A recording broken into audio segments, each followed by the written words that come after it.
Gopalganj bulletin. मुख्यमंत्री नीतीश कुमार ने पटना से वीडियो कॉन्फ्रेंसिंग के माध्यम से जिले के ग्रामीण इलाकों में बनने वाले बस स्टॉप योजना का शिलान्यास किया है। जिले के सभी 14 प्रखंडों में बस स्टॉप का निर्माण कराया जाएगा। जिला परिवहन कार्यालयों में आयोजित इस कार्यक्रम के दौरान मुख्यमंत्री परिवहन योजना के तहत 31 लाभुकों को वाहन भी उपलब्ध कराया जाएगा।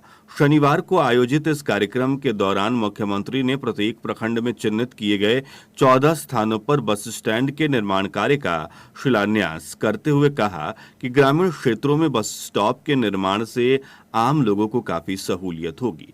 कार्यक्रम के बाद जिला परिवहन पदाधिकारी प्रमोद कुमार ने बताया कि प्रत्येक प्रखंड में बनने वाले बस स्टॉप के लिए मॉडल नक्शा जारी किया गया है। इसी नक्शे के अनुसार बस स्टॉप का निर्माण कराया जाएगा। प्रत्येक बस स्टॉप के निर्माण में 1,90,300 रुपए की लागत आएगी।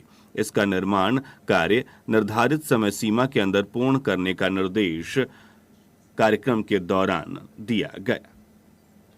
उन्होंने बताया कि इस कार्यक्रम के दौरान जिले के विभिन्न पंचायतों में चयनित किए गए 30 लोगों को मुख्यमंत्री ग्राम परिवहन योजना के तहत वाहन उपलब्ध कराया गया। जिले के कुल 20 लोगों को वाहन उपलब्ध कराने का लक्ष्य निर्धारित किया गया है, लेकिन लक्ष्य से अधिक लोगों को वाहन उपलब्ध कराया गया है। इस कार्यक्रम को लेकर सुबह से ही जिला परिवहन कार्यालय में तैयारियां चल रही थी। कोरोना संक्रमण का दायरा जिले में हर दिन बढ़ता जा रहा है। पिछले 24 घंटे के दौरान जिले में 102 और लोग कोरोना से संक्रमित पाए गए। लगातार दूसरे दिन जिले में 100 से अधिक संक्रमितों के मिलने से कोरोना संक्रमण का नया रिकॉर्ड बन गया है। नए संक्रमण के आंकड़ों के साथ ही जिले में पॉजिटिव मामलों का आंकड़ा बढ़कर 1,494 पहुंच गया। इस बीच पिछले 24 घंटे के दौरान 95 संक्रमित लोगों ने कोरोना को मात भी दिया। संक्रमण से ठीक होने वाले लोगों को उनके घर वापस भेज दिया गया है। इसके पूर्व शुक्रवार को जिले में अब तक के सबसे अधिक 105 मामले सामने आए थे। इसके अगले ही दिन शनिवार को 102 लोगों में कोरोना का संक्रमण पाया गया है, जिससे चिंता लगातार बढ़ती जा रही है। स्वास्थ्य विभाग के अनुसार 3 अगस्त को जिले के अलग अलग स्थानों पर शिविर लगाकर कई लोगों की कोरोना की जांच की गई थी। 380 लोगों की रिपोर्ट शनिवार को सामने आई। इनमें से 278 लोग की रिपोर्ट नेगेटिव रही, जबकि 102 लोगों में कोरोना पाया गया है। लॉकडाउन के दौरान दुकानों को खोलने के लिए लागू किए गए रोस्टर के अनुसार अनुपालन कराने के लिए पुलिस शनिवार को भी शहर की सड़कों पर दिखी। इस बीच पुलिस ने मास्क नहीं पहनने वालों के विरुद्ध कार्रवाई करते हुए जुर्माने की राशि वसूली। इस बीच 19 लोगों से शहर में जुर्माने की राशि वसूली गई है। पुलिस ने कार्रवाई के दौरान कई लोगों को कान पकड़कर उठक बैठक कराने के बाद आगे से गलती नहीं करने की शपथ भी दिलाई। 16 अगस्त से लागू हुए लॉकडाउन के दौरान दुकानों को खोलने में रोस्टर लागू किए जाने के बाद भी नियम टूट रहा है। पिछले 8 दिन से पुलिस लोगों को यह समझाने की कोशिश में है कि वे शारीरिक दूरी के साथ ही मास्क का उपयोग करें। इसके बावजूद लोग नियम तोड़ रहे हैं। नियम तोड़ने में दुकानदार भी पीछे नहीं है। ऐसे में पुलिस नियम को याद दिलाने के लिए सड़क पर उतर रही है। शनिवार को भी शहर की सड़कों पर नियम टूटता देखकर पुलिस सख्ती अपनाने पर विवश हुई। फुलवरिया प्रखंड के बथुआ बाजार और पंचदेवरी प्रखंड मुख्यालय में कोरोना संक्रमित मरीजों के मिलने के बाद दोनों प्रमुख बाजार कंटेनमेंट जोन में आ गए हैं। कंटेनमेंट जोन में इन बाजारों के शामिल होने के बाद यहां सामान्य गतिविधियों पर पूर्ण रूप से रोक लगाते हुए दुकानों को खोलने पर प्रतिबंध लगा दिया गया। इस बीच इन बाजारों पर प्रशासन की नजर रहेगी। दोनों बाजारों के कंटेनमेंट जोन में आने के साथ ही जिले में कंटेनमेंट जोन की संख्या बढ़कर 45 हो गई है। जिले में कोरोना जांच का दायरा स्वास्थ्य विभाग ने बढ़ा दिया है। पहले कोरोना जांच के लिए स्वास्थ्य विभाग की टीम गांव-गांव जाकर सैंपल एकत्रित करती थी, लेकिन बीते एक सप्ताह से जिले के सभी सरकारी अस्पतालों में कोरोना नियंत्रण कक्ष की स्थापना कर जांच का दायरा बढ़ा दिया गया है। अब प्रतिदिन 2000 लोगों का कोरोना जांच के लिए सैंपल लिया जा रहा है। पहले 500 लोगों की जांच हो पाती थी। इसके साथ ही प्रभावित इलाकों में कोरोना की जांच की तरफ विशेष रूप से ध्यान दिया जा रहा है। बाढ़ प्रभावित लोगों का रैपिड एंटीजन किट से जांच किया जा रहा है। डीपीएम धीरज कुमार ने बताया कि कोरोना जांच का दायरा बढ़ने के बाद प्रतिदिन पूरे जिले में करीब 2000 लोगों की कोरोना की जांच की जा रही है। रविवार से जिले के सभी पंचायतों में पौधरोपण का वृहद अभियान चलाया जाएगा। इस अभियान के दौरान जिले के सभी 234 पंचायतों में पौधे लगाए जाएंगे। इसके लिए प्रशासनिक स्तर पर स्थल चयन की प्रक्रिया भी पूरी कर ली गई है। पौधरोपण के अभियान में जिले के सभी 234 पंचायतों के जनप्रतिनिधि से लेकर अधिकारी तक हिस्सा लेंगे।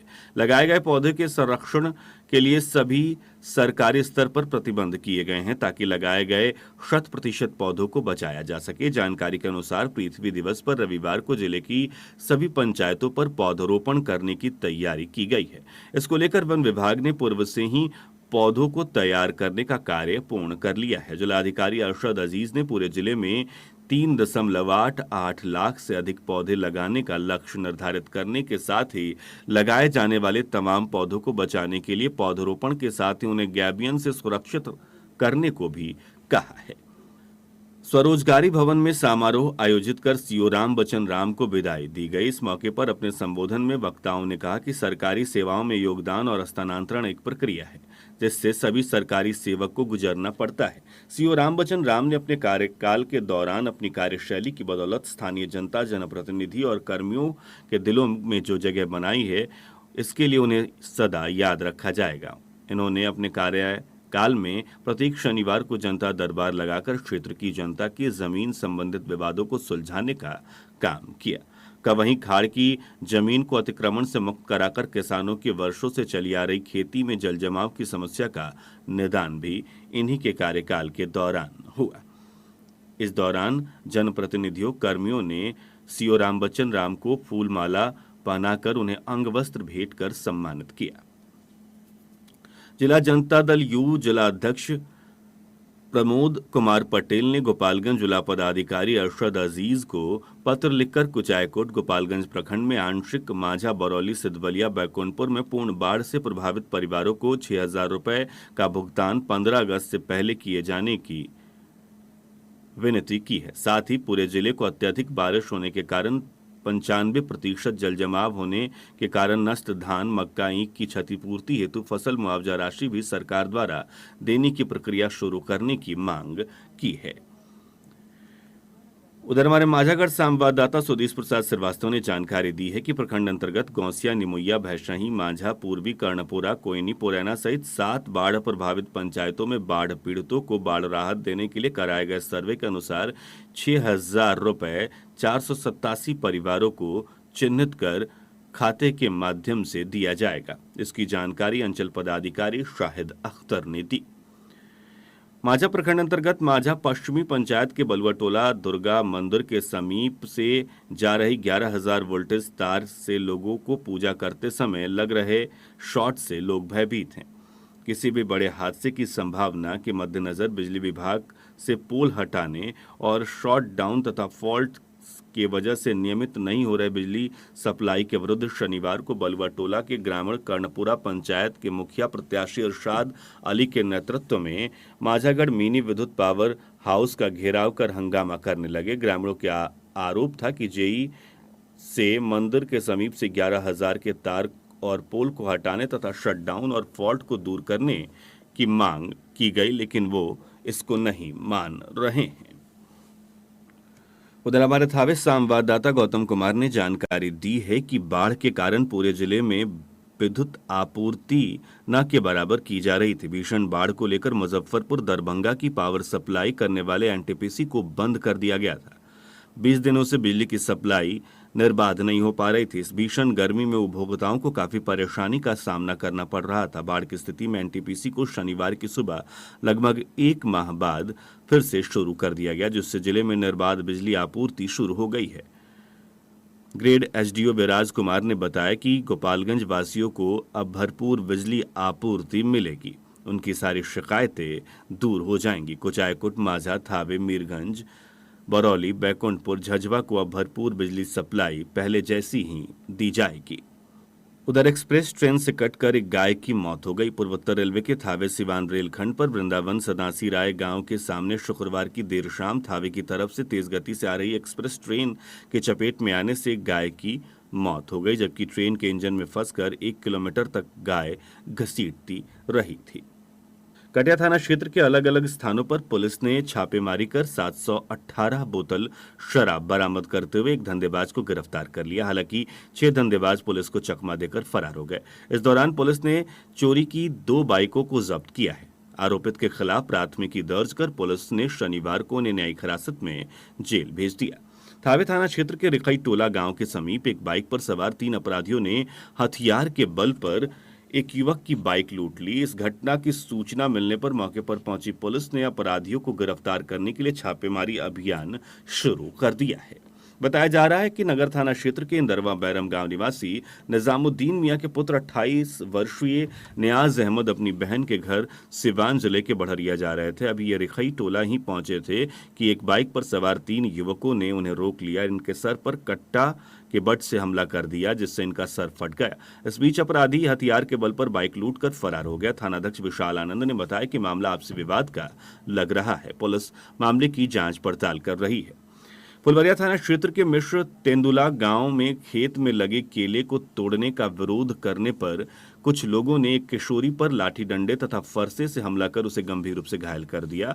इस घटना के बाद स्वजन घायल किशोरी को इलाज के लिए रेफरल अस्पताल फुलवरिया ले गए, जहां किशोरी की हालत गंभीर देखकर चिकित्सकों ने उसे सदर अस्पताल रेफर किया। सदर अस्पताल के चिकित्सकों ने भी किशोरी को गोरखपुर रेफर कर दिया। गोरखपुर से भी किशोरी की हालत अत्यंत नाजुक देखकर चिकित्सकों ने एसपीपीजीआई लखनऊ रेफर कर दिया है। लखनऊ ले जाते समय किशोरी की मौत हो गई। वहां से शव लाए जाने पर मौके पर पहुंची पुलिस ने पोस्टमार्टम के लिए सदर अस्पताल भेज दिया। इस घटना को लेकर मृतक किशोरी के भाई के बयान पर उनके ही गांव के निवासी एक ग्रामीण तथा उसके 2 पुत्रों के खिलाफ प्राथमिकी दर्ज की गई है। कुचायकोट थाना क्षेत्र के खजूरी गांव के समीप मवेशियों को खिलाने के लिए घास काटने खेत की तरफ गए एक अधेड़ को सांप ने डस लिया, जिससे सांप के जहर से अधेड़ अचेत हो गया। इस घटना की जानकारी मिलने पर मौके पर पहुंचे स्वजनों ने अधेड़ को इलाज के लिए सदर अस्पताल पहुंचाया। इलाज के दौरान अधेड़ की मौत हो गई। अधेड़ की मौत से खजूरी गांव का माहौल गमगीन हो गया है। बताया जाता है कि खजूरी गांव निवासी 55 वर्षीय विश्वनाथ प्रसाद सिंह की मौत सर्पदंश से हो गई है। कुचायकोट प्रखंड मुख्यालय स्थित मनन मार्केट में शनिवार की सुबह कपड़े की 2 दुकानों में बिजली की शॉर्ट सर्किट से भीषण आग में 1 करोड़ रुपए के कपड़े जलकर राख हो गए। आग की चपेट में आने से 2 दुकानदार गंभीर रूप से झुलस गए।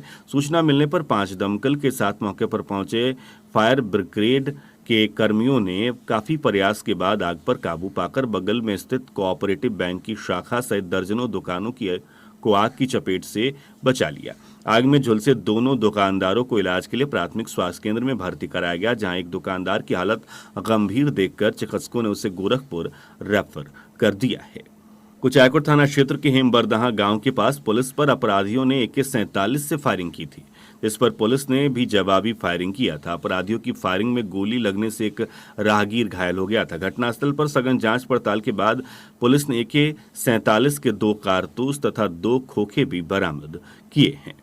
शिक्षिका की बचत खाते से अज्ञात तरीके से 20,000 रुपए की निकासी कर ली गई है, जिसको लेकर शिक्षिका ने अज्ञात के विरुद्ध थाने में प्राथमिकी दर्ज कराई है। Rajendra Nagar station road ward number 21 निवासी श्वेता रानी उत्क्रमित मध्य विद्यालय देवापुर पुरदिल में प्रखंड शिक्षिका है, जिनका बैंक खाता थावे थाना क्षेत्र के केशवपुर ग्रामीण बैंक में उनके खाते से 20,000 रुपए की निकासी अज्ञात तरीके से कर ली गई, जिसको लेकर श्वेता रानी ने थाने में अज्ञात के विरुद्ध प्राथमिकी दर्ज कराई है। उधर पंचदेवरी में बैंक से लोन देने के नाम पर 10 लाख से अधिक रुपयों की ठगी कर ली गई। पैसे लेकर बैंक के फर्जी अधिकारी फरार हो गए। मामला सामने आने पर शनिवार को लोन के लिए आवेदन किए सैकड़ों आवेदक कार्यालय पर पहुंचकर हंगामा करने लगे। हंगामे की सूचना पर मौके पर पहुंची पिकेट प्रभारी सुनील कुमार के साथ पुलिस बल ने कार्रवाई का आश्वासन देकर आवेदकों को शांत कराया। वकालत खाना में शराब पीने के मामले में गिरफ्तार सभी 6 आरोपियों में से 5 को बेल मिल गई है। पटना हाई कोर्ट से ये बेल मिली है। एक आरोपी अभी भी बिना बेल के जेल में है। 2 दिनों पूर्व अधिवक्ता संघ के सचिव, जदयू पूर्व जिलाध्यक्ष सहित 6 लोगों को शराब पीते हुए नगर थाने की पुलिस ने वकालत खाने से गिरफ्तार किया था।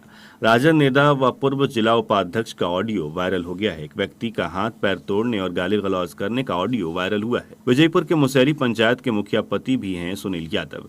राजद जिलाध्यक्ष सुनील यादव फोन पर हाथ पैर तोड़ने की धमकी दे रहे थे। जादवपुर थाना क्षेत्र के मसान थाना गांव में जमीनी विवाद को लेकर दो पक्ष आपस में भिड़ गए। एक पक्ष के द्वारा दूसरे पक्ष के दिनेश राय, मुनमुन सिंह और रमेश राय को मारपीट कर गंभीर रूप से घायल कर दिया गया। परिजनों और पड़ोसियों की मदद से घायल को इलाज के लिए सदर अस्पताल के इमरजेंसी वार्ड में भर्ती कराया गया है। बिशंबरपुर पुलिस ने चोरी की बाइक के साथ 3 लोगों को गिरफ्तार कर लिया। थानाध्यक्ष अशोक कुमार ने बताया कि गुप्त सूचना के आधार पर बलिवन सागर बाजार से चोरी की बाइक के साथ कुचायकोट थाने के बिलवा वृत्त के सोनू पांडे, विनोद मठनिया के राकेश कुमार महतो और राजा राम महतो को